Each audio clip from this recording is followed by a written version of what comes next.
हरि ओम। कथा आरंभ होतु है, बैठो मेरे जजमान। एक सुदामा भक्त थे, दूजे कृष्ण भगवान। सुनो खोल कर कान। हाँ, तो बंधुओं, मित्रों, भ्राताओं और माताओं, आज गृह प्रवेश के शुभ अवसर पर मैं आपको श्री कृष्ण भगवान और उनके वेरी वेरी पुअर फ्रेंड अर्थात बहुत गरीब मित्र सुदामा जी की कथा सुनाता हूँ। मित्रों, सुदामा जी बहुत गरीब थे और उस पर घर में खाने वाले एक कम 30, एक सुदामा जी, दूजे उनकी पत्नी और बाकी 27 पीसेस चिल्ड्रन अर्थात के 27 अदद बच्चे। मित्रों, आप तो जानते ही हैं कि गरीबों के घर में संतान जरा ज्यादा ही होती है और उन दिनों बर्थ कंट्रोल भी नहीं था। तो गरीबी और भूख से तंग आकर सुदामा जी की पत्नी ने एक दिन सुदामा जी से कहा, मेरे स्वामी भूखा मरना गया, मेरे स्वामी भूखा मरना गया। जब कृष्ण से साथी है तेरे, फिर छुप छुप आहें भरना गया, मेरे स्वामी भूखा मरना गया, मेरे स्वामी भूखा मरना गया। तो सज्जनों, मिसेस सुदामा की ये बात मिस्टर सुदामा की समझ में आ गई और वो प्रातः काल ही द्वारका की यात्रा के लिए तैयार हो गए। जाते समय उनकी पत्नी ने ये कहा कि बचपन के मित्र से मिलने जा रहे हो, कुछ भेंट तो लेते जाओ। मगर कंगले के घर में था ही क्या सज्जनों जो वो लेकर जाता। तो उसकी पत्नी ने क्या किया, एक मुट्ठी भर चावल पोटली में बांधकर सुदामा जी को दे दिए। तो सज्जनों, सुदामा जी दिन भर चलते रहे।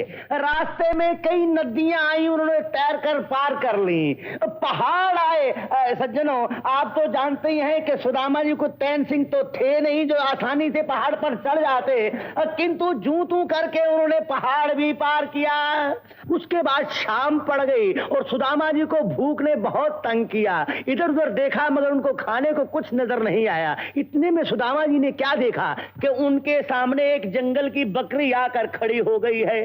सुदामा जी मन में बहुत पुलकित हुए। उन्होंने विचार किया अपने मन में कि ये बकरी का दूध पीकर अपने पेट की अग्नि को शांत कर लेते हैं। मगर बकरी भी सज्जनों बड़ी क्लेवर थी। जब उसने देखा कि सुदामा जी उसकी तरफ आ रहे हैं तो उसने क्या किया, धड़कर तू ना करके वहां से फौरन भागी। सुदामा जी ने बकरी को भागते देखा तो जोर से पुकारा, रुक जाओ जाने वाली रुक जा, मैं तो राही तेरी मंजिल का। देखना तू फटे हुए कपड़े, आदमी बुरा नहीं मैं दिल का, आदमी बुरा नहीं मैं दिल का। परंतु सज्जनों, सुदामा जी की ये बेसुरी तान बकरी देवी जी को पसंद नहीं आई। आती भी कैसे, सुदामा जी गा रहे थे, कोई मुकेश नहीं। तो बकरी भागकर खजूर के दरख्त के ऊपर चढ़ गई। सुदामा जी ने भी ये सोचा कि मैं भी इस दरख्त के नीचे अपनी रात व्यतीत कर लूं। तो सुदामा जी दरख्त के नीचे लेट गए। अब नीचे से सुदामा जी ऊपर बकरी को देख रहे थे और बकरी नीचे सुदामा जी को ऊपर से देख रही थी। फुल मून था सज्जनों, फुल मून। और बकरी को देखकर सुदामा जी ने कहा, खोया खोया चांद, खुला आसमां, आंखों में सारी रात जाएगी, आंखों में सारी रात जाएगी। बकरी भी हंसकर बोली, तुझको भी कैसे नींद आएगी, तुझको भी कैसे नींद आएगी। अब सज्जनों, भगवान की लीला देखो।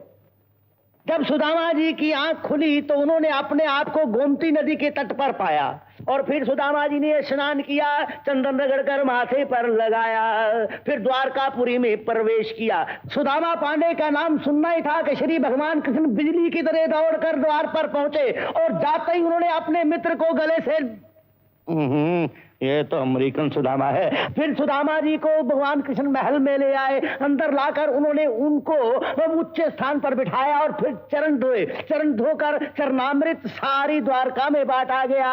फिर भाभी के भेजे हुए रूखे सूखे चावल श्री भगवान कृष्ण ने इस तरह चबाए जिस तरह के आजकल आप देहरादून की बासमती खाते हैं। हाँ तो सज्जनों, उसके बाद लंच हुआ। इस प्रकार 7 दिन अनंतपूर्व सुदामा जी भगवान श्री कृष्ण के चरणों में रहे। 8वें दिन उन्होंने भगवान से अपने घर जाने की आज्ञा चाही। भगवान श्री कृष्ण सुदामा जी को खुद द्वार तक छोड़ने के लिए आए। सुदामा जी वहां से विदा हुए। रास्ते में आते आते उन्होंने मन ही मन में कृष्ण को कोसा कि मेरी सेवा तो इतनी की है परंतु मेरी फैमिली के लिए कुछ नहीं किया। सुदामा जी बहुत दुखी हुए और एक बड़े पत्थर के पास बैठ गए और श्री भगवान कृष्ण को ध्यान में रखकर रोकर कहने लगे, मुझे तुमसे कुछ भी न चाहिए, मुझे मेरे हाल पे छोड़ दो, मुझे मेरे हाल पे छोड़ दो, मुझे तुमसे कुछ भी न चाहिए। तो मित्रों, इसी प्रकार रोते रोते थके मांदे गिरते गिराते सुदामा जी सुदामा नगरी में पहुंचे।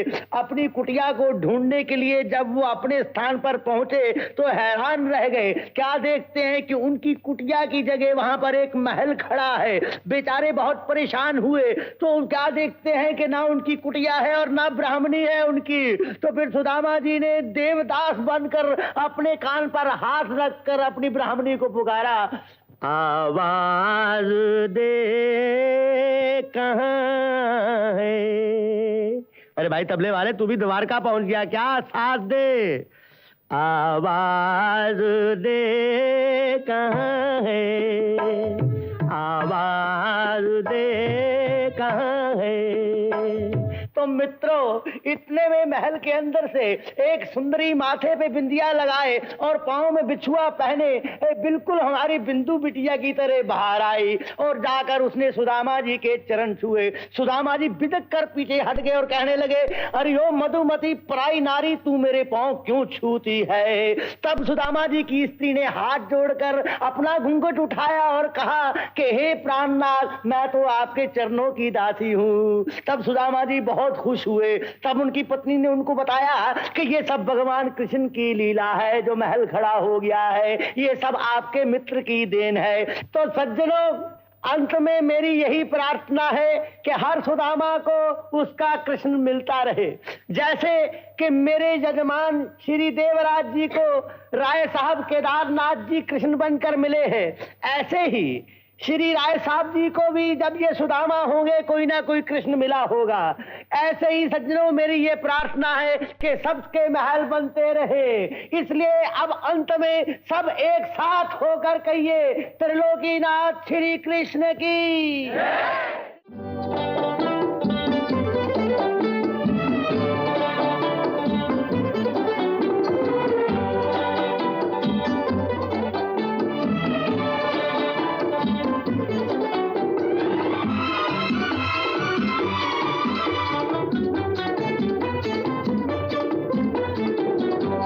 नशा सा छा गया सनम तेरे प्यार का, मजा सा आ गया सनम तेरे प्यार का, नशा सा छा गया।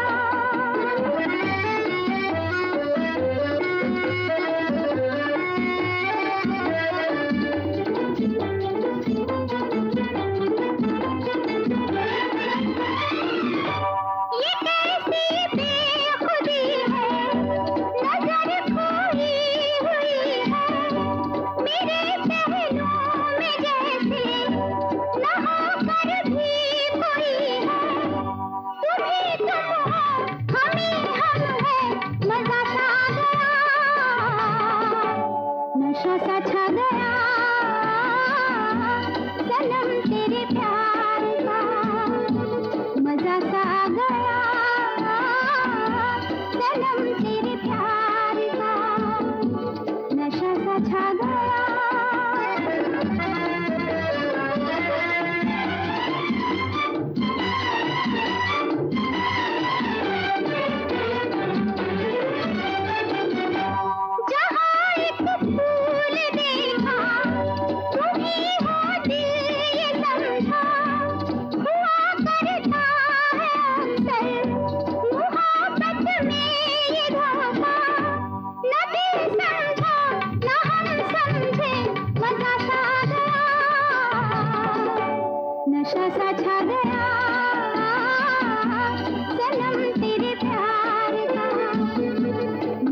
सा आ गया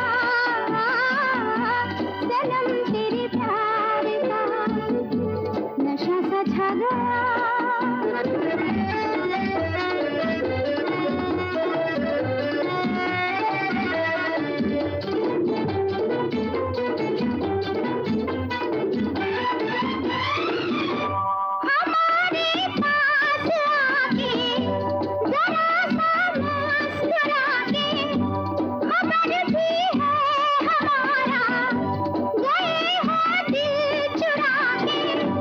नशा सा छा गया सनम तेरे प्यार का मजा सा आ गया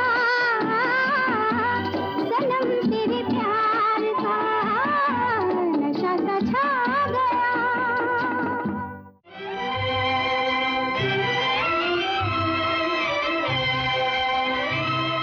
मैं अपने आप से घबरा गया हूँ, मुझे ऐ जिंदगी दीवाना कर दे, मुझे ऐ जिंदगी दीवाना कर दे।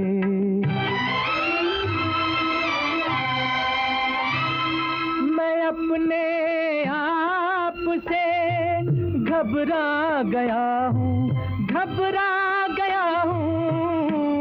मैं अपने आप से घबरा गया हूँ, मुझे ऐ जिंदगी दीवाना कर दे, मुझे ऐ जिंदगी दीवाना कर दे।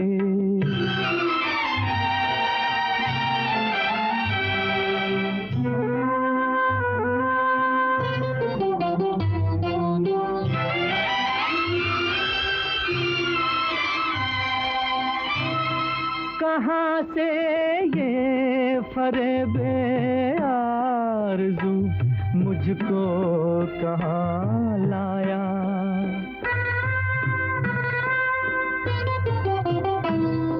जिसे मैं पूजता था आज तक निकला वो एक साया।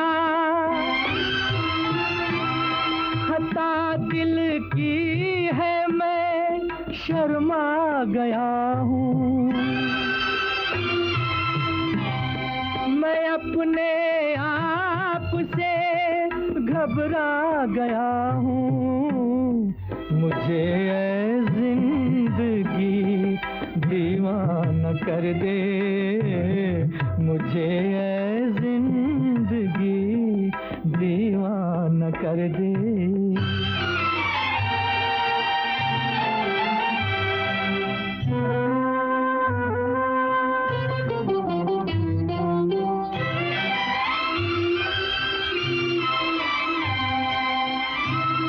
बड़े ही शौक से एक ख्वाब में खोया हुआ था मैं,